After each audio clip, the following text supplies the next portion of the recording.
All right, thanks for joining us. Today's Morgan Murphy Media Spotlight is talking about investigative reporting in two of our newsrooms. I'm joined by WISC News Director Sarah Gray and investigative reporter Naomi Kowles, and by our news director at KXLY in Spokane, Melissa Luck. Thanks for joining me today. Naomi, let's start with you. We're looking for another investigative reporter to join you at WISC. You've recently done an investigation into hate crime in Wisconsin. Tell us a little bit about what you've uncovered. Yeah, sure thing. It's about 3 months collecting about 3 years worth of just hate crime police investigations across the state. So any police agency that had reported and investigated a hate crime in the last 3 years. And on top of that, we also spent time analyzing about 5 years worth of hate crime charges. And that's something that there's really a big lack of understanding and transparency around the numbers involved with that. And so as we went through those reports, I mean, it's a massive amount of data. We came across just a lot of just errors in investigations, errors in reporting, things that really impact the official numbers that we use to understand hate crime in Wisconsin, and really also at a federal level because this involves FBI as well. So it was about a 5-part series. We spent quite a bit of time on that, and it really represents one of those kind of more larger investigative special projects that we want to be known for here. Yeah, absolutely. Do you think it'll spur change within the legislature where you're currently doing this from? I am on a different story today at the Capitol Press Room, but on that level, I mean, even as I was going through at an agency level, police departments were telling me we've updated policies to, better make sure that we are being more accurate in our reporting. And at a state level, Attorney General Josh Call is kind of pushing for change at a federal level for FBI accuracy of reporting when it comes to just better reporting for hate crime. So that's still a work in progress as far as policy change coming out of that. But this is also something that we're going to stay on top of for the next foreseeable several weeks, several months. Yeah, for sure. Sarah, you're looking to add another investigative reporter to help Naomi, and obviously we're doing more throughout our newsroom on investigative reporting. But what are you looking for? Well, I think we see a real opportunity investigative. This is sort of the kind of content that people really are craving right now, especially in our market here in Madison.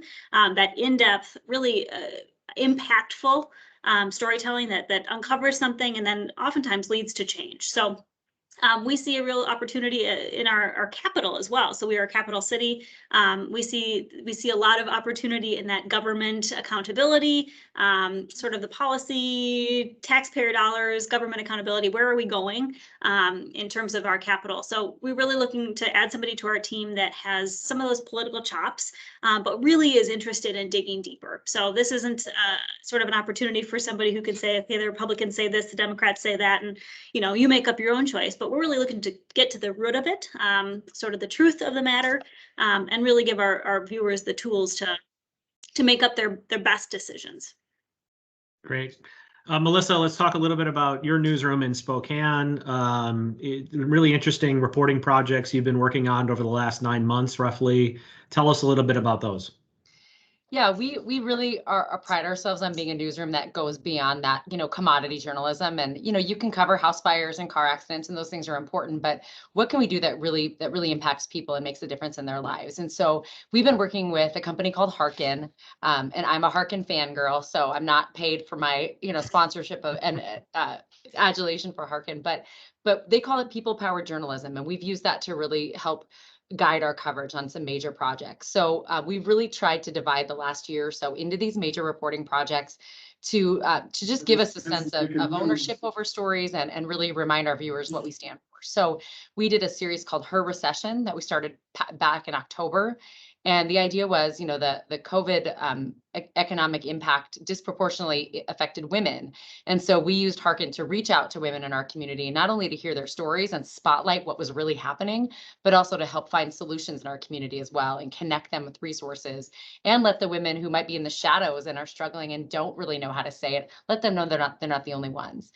We did a reporting project around the election called For the People, and that was entirely Harkin driven, that we asked people, what do you really want to know about the governor's race? Again, like Sarah said, you can cover cover this side and this side, but what's really there? And when people asked us, we want to know more about a particular issue, then we could hear directly from them and then really dig into the policy proposals and the voting records of our candidates.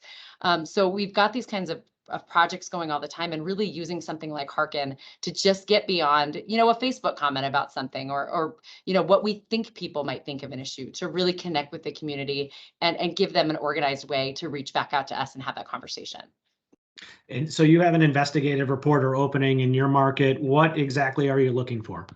Well, truth be told, it's my dream job, and I'm apparently not allowed to have it. But we really, it's a senior reporter position for investigative and enterprise content, and it's a position that we've created here in our newsroom.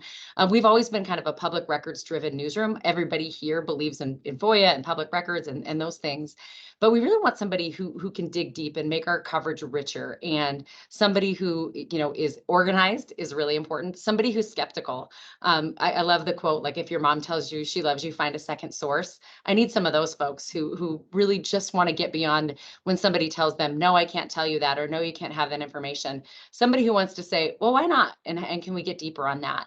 And this is a face of the station type of job. This is really a big job, but an important job, and somebody we really want to showcase as a brand and a storyteller in our market.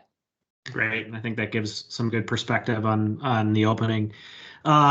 Morgan Murphy Media, for those of you that don't know, is a small family-owned broadcaster. We've been doing journalism since 1890, and we have 6 broadcast stations, newsrooms across the country. Melissa and I have worked for the company for a couple of decades. I'll be charitable and just keep it at that.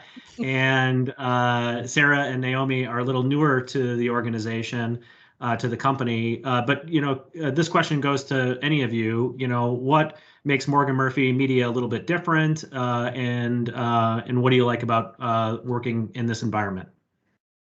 As the old lady on this call, Colin, thank you for pointing that out. I think what makes us different is one, that legacy of community local journalism, and to know that this is holding up the legacy of this family and what they've built is really important to me, and it's important to our newsroom. I think it's special to work for a company where the VP of news and the general managers and everybody, they know your name and they know who you are. And I think as a company, we really know what we stand for.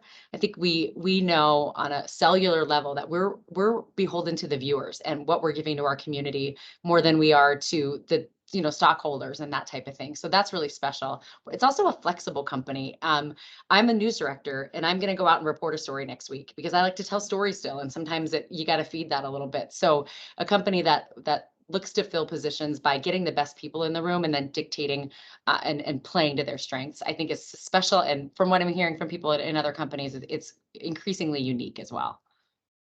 And I've worked for a handful of places, handful of companies, and I think what I love about this company is that when I say I've got this great idea and I don't know what it's going to take to pull it off, but the question is always, what's the viewer benefit, right? Rather than the bottom line, or does it fit into the budget, or what are the resources we need to pull it off? It's always going to be, what's the viewer benefit first?